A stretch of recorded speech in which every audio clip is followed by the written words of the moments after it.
আসসালামু আলাইকুম।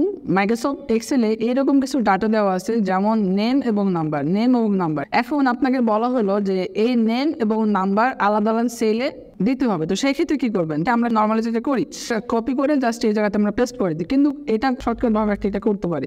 তো সেটা হলো যে টোটালটাকে সিলেক্ট করবো, দেন সিলেক্ট করে কন্ট্রোল জি চাপ দেবো, তাহলে এরকম একটা ইন্টারফেস শো করবে। দেন এখান থেকে স্পেশাল অপশন ক্লিক করবো, দেন এখান থেকে কনস্ট্যান্ট ক্লিক করে প্রত্যেকটা অপশনে কিন্তু সাইন ইন করা আছে। তো সেজন্য আমরা সব সাইন আউট করে দেবো, জাস্ট টেক্সট রেখে দেবো। ওকে করে দিই, তাহলে টেক্সটগুলো কিন্তু সিলেক্ট হয়ে যাচ্ছে। এবার কন্ট্রোল সি করলে কিন্তু এটা কপি হয়ে যাবে।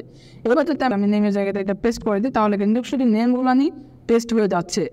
এবার আমরা সেম একইভাবে টোটালটাকে সিলেক্ট করে কন্ট্রোল জি চাপ দিব, তাহলে এরকম স্পেশাল অপশন শো করবে। দেন কনস্ট্যান্ট এই জায়গা থেকে নাম্বারটাকে টিকে রেখে বাকিগুলো তুলে দেবো। দেন ওকে করে দিলে কিন্তু নাম্বারগুলো সিলেক্ট হয়ে যাচ্ছে। এবার যদি কন্ট্রোল সি করে দেন নাম্বারে যদি পেস্ট করে দিই, তাহলে কিন্তু এই জায়গাতে পেস্ট হয়ে যাচ্ছে। তো এইভাবে শর্টকাট উপায়ে আমরা নাম এবং নাম্বার আলাদাভাবে দিতে পারি। সো ভিডিও ভালো লেগে থাকলে অবশ্যই সাবস্ক্রাইব করবেন।